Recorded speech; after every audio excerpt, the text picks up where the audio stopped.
What's up, everybody? Welcome back to the channel. I'm making a video today because I took a 2-day Ben Stoeger skills and drills class. He had Joel Park with him.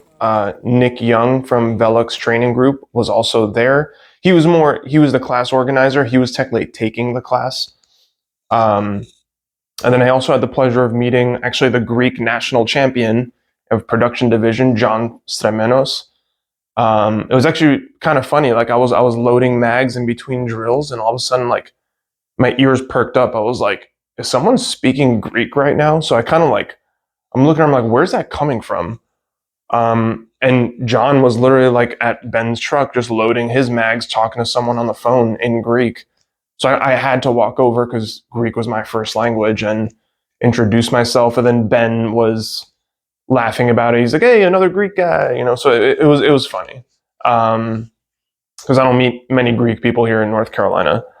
But anyway, so I decided to take this class. Like, I guess the question is like, why take the class?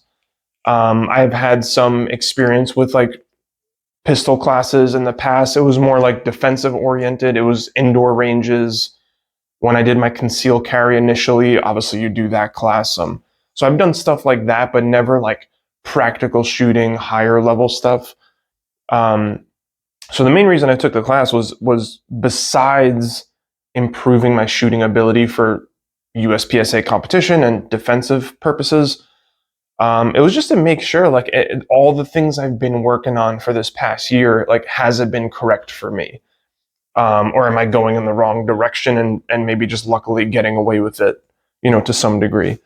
But as far as like the corrections they made for me, none of them was physical in the sense of they never said, "Hey, change this about your grip." They never mentioned my shoulder tension or hand tension. They didn't say anything about my stance. They didn't say anything about my footwork. The biggest, they were consistent, right? So if Joel said something and then Ben said something, it was pretty much the same. So they saw the same thing in me, made the same correction. So I know that there was some sort of continuity. They weren't contradicting each other, which makes me feel better as like a student. It's not like I have one coach saying something and then like 2 minutes later the coach says something opposite, and you're like, okay, well, who do I listen to before? Because in a sense, I've experienced that, with other things. So it was consistent, which was good. The biggest thing I got out of the class personally was, and if I were to say this in only a few words, vision is everything. Stay target focused. And the reason I say that is because I thought I was target focused. Probably, and I think what the problem is for me is that I'm not target focused enough. I'm not choosing a very, very small spot on the target. I'm kind of looking at one of my dry fire targets right now, and I'm seeing the A zone as like a whole thing instead of picking a spot that's like 1 inch big in the A zone. Which again, you've probably heard this phrase, aim small, miss small. So I thought I was target focused, and I guess I just wasn't enough. So we basically started the class kind of like in a typical way, like everyone on the shooting line, with just strict fundamentals that the instructors want to see. Okay, what is this class capable of? Who are we dealing with here? So we just started with one-shot return drills, some doubles, just to kind of get a sense of where everyone's at. And I saw my pattern on the doubles especially was just kind of trending upwards. And laterally, I was pretty good, but like I was stringing everything vertically, but just kind of trending more higher on the target. And Joel was the first one to come up to me, and he said, "Yeah, you're following the sight up, like the optic up in recoil." And I was like, "Okay, I mean, yeah, that makes sense." So I try to stay more target focused. I overcorrect and then throw a couple a little low, but he can tell that the pattern was still going upwards. He's like, "Yeah, man, you just gotta." And Ben said the same thing. That's when Ben walked over and he's like, "Yeah, no, you're just riding the sight up. You just look at the black paster, and no matter where the sight goes, just keep your eyes on the black paster." And like that is way easier said than done. Um, and so I immediately realized that I am not target focused enough. And then we split into two bays. Sorry, I'm going to look at notes here a little bit, right? So that's when we split into two bays. Joel went to one bay, Ben was in another. There was two different drills. Usually, over the 2 days, Joel's bay was more of the complicated shooting, right? There was more like entering and exiting positions, sections of stages, right? So maybe they just wanted to say, okay, introduce a movement, engage the targets around the barrel, move to this spot, whatever. It was more of like the complicated style shooting. And then Ben's side was actually very simple things, right? Like one or two open targets. This is what you're doing. Shooting fundamentals. We just add a little component to it that just makes it a little more difficult. And it was interesting. It was actually the simplest drills. So it was Ben's drills that gave me the hardest time. Because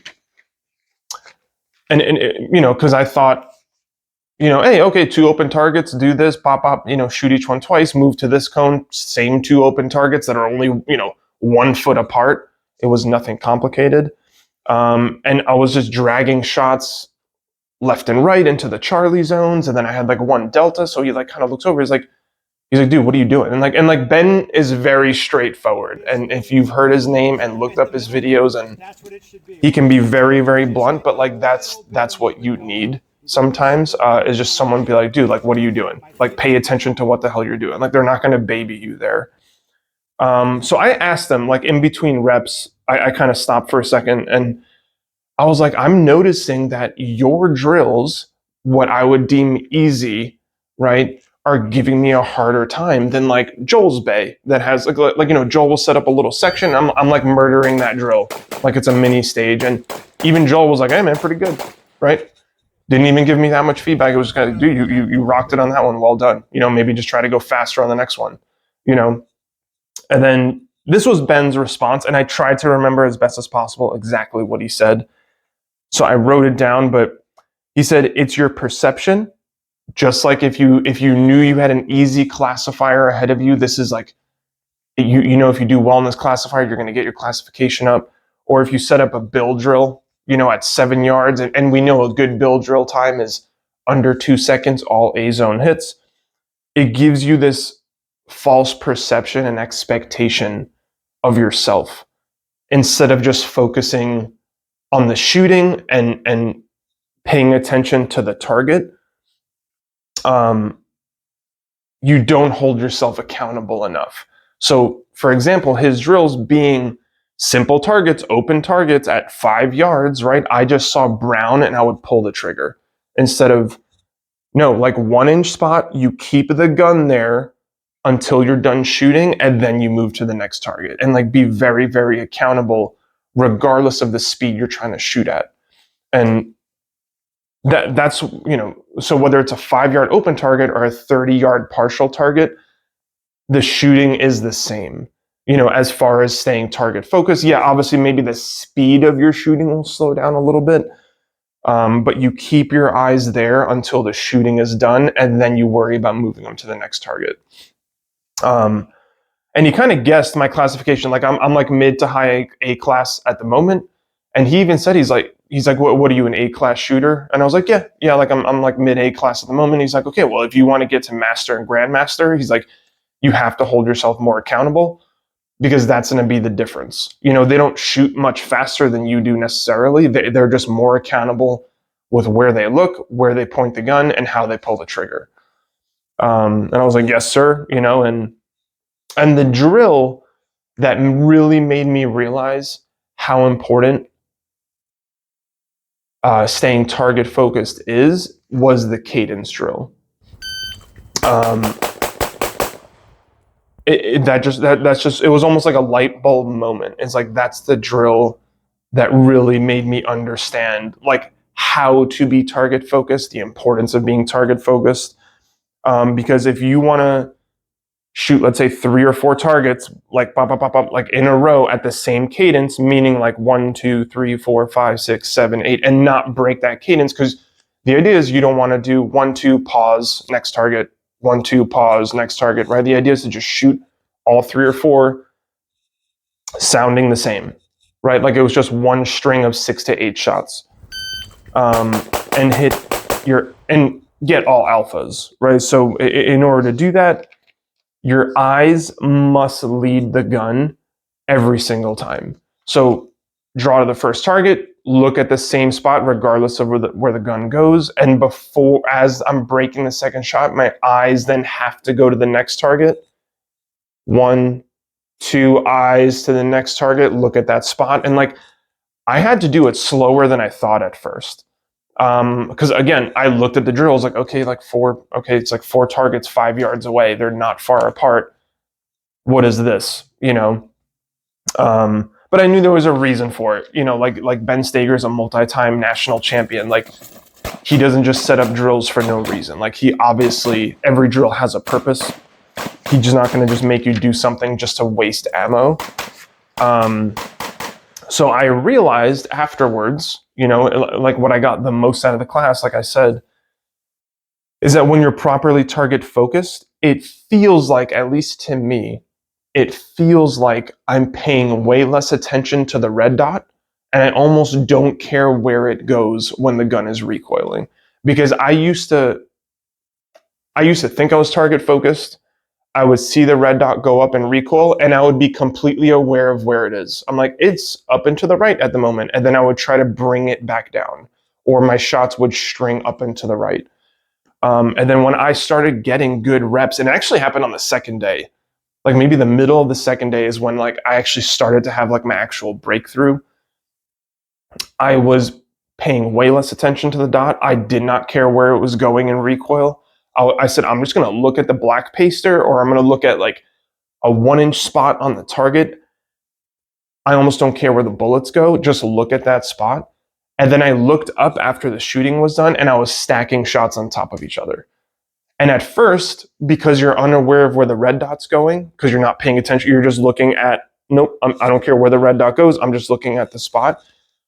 Mentally, I was thinking to myself, oh, dude, I probably mic'd that I probably shot over the target because I didn't see the red dot in recoil. I didn't care where it was going. I was just looking at the spot I was aiming at. And then I would look at my targets and be like, holy shit, like they're all next to each, like both shots were just next to each other on every single target, you know? So like all this, when you hear is like stay target focused or vision focus, it's honestly true. Like it's incredible that, you know, you think you're target focused until you have like good instructors actually point out that you're not. And like, that's why I needed to take the class, is because because like, again, I train by myself 99% of the time. I don't have someone's eyes on me. Yes, when I'm shooting matches, there's obviously people there, but they're not going to give you instruction, unless you're shooting with someone who is an instructor. Like shout out to Billy Barton. I do have the privilege of shooting with him on occasion. Maybe I'll ask him at a match, like, hey, I'm trying to work on this, I'm trying to do this. But at the same time, I also don't want to bother him because he's trying to shoot the match too. So that was my big breakthrough. And my last couple of live fire sessions since then, that's all I've been working on. I almost don't care about my grip. I don't care about my draw time. I don't care about anything else. I'm literally just looking at a small spot on the target, transitioning from one target to the other, making sure my eyes lead the way. And I have to say, my shooting has been not just more accurate, it feels easier to shoot multiple targets. It's almost like when my eyes lead the way, I'm not forcing the gun to the next spot and worrying about where it's going so much. It's kind of like bop, bop, okay, next one, bop, bop, next one. It's almost like I'm just being more casual about it. Like obviously, yes, if you want to, win an area championship or a national championship or something like that, like, yeah, I mean, there is a certain level of aggression depending on the stage, how much speed is actually required. But for the most part, shooting has been feeling easier since the class, just because I'm focusing on what my eyes are doing and the gun is just showing up where I'm looking. And that's what I've been doing in dry fire as well. So in a sense, yeah, that's it. Like that's what I got out of it. It's I shot 1,200 rounds maybe. I think they average maybe 12 to 1,400 rounds depending on how much you want to shoot during the class. And there were times where I laid off of the shooting. I say, you know what, hold on, let me load my mags, but let me chill for a second. Let me watch some people shoot. Hey, this guy's kind of around my level. I can tell like he's around my level. So what instruction are they giving him? Does it benefit me? And like, no, the instruction they were giving other people was not like mine. You can tell like they're good instructors because of the way they were coaching people. Like a lot of guys, like there was one guy who's around my level and they're like, dude, relax your shoulders, man. Dude, way too much tension, right? They never said anything like that to me, so clearly they coach people based on what they actually need. They don't just spew the same verbiage to everyone. Obviously, there's principles of shooting, there's fundamentals we need to follow, but everyone is different. And that's what I was really appreciative about, is that they gave me information that it almost instantaneously improved my shooting. It obviously took me like a day and a half to like get it, but that's on me. That was me not being target focused enough and actually believing in my grip, believing in my posture, my stance, and just looking at the spot I want to hit and just trusting that the gun is going to come back down to the spot I'm looking at. So Ben, Joel, thank you. I look forward to potentially doing another class with you guys in the future. I'm going to keep working at it. That's all I'm going to really be focusing on for the next few weeks. I have one more major match, December 7th, the North Florida sectional. And vision is pretty much, besides like some, intangibles here and there, as far as like working some leans and some, just some movement. Other than that, vision is going to be the biggest thing I think about. And let's just see what happens. But that's pretty much it, guys. Take a class if you've been hesitant about taking a competition style shooting class, anything like that. I highly, highly recommend it. Especially with good instructors like Ben and Joel, Nick Young from Velox Training Group. Thank you for organizing the class. But other than that, guys, keep training, keep working hard, and I'll see you soon.